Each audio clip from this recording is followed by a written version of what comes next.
ডাক্তারবাবু বলেছেন বাটি ভরে সবজি খান আর একদম তেল মশলা খাবেন না। তো কি করা যাবে, খেতেই হবে তাই। তো তারই একটি উদাহরণ নিয়েছি আমি সমস্ত রকমের সবজি।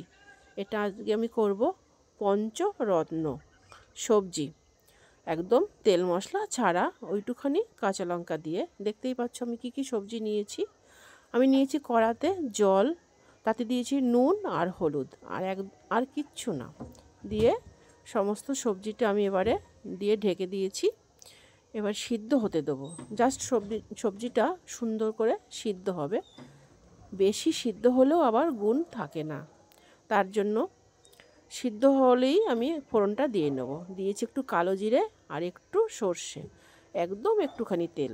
দেখতেই পাচ্ছ, ব্যাস হয়ে গেল আমার কিন্তু সবজি রান্না করা। আর একটু ঢেকে দিয়ে নামিয়ে দেবো।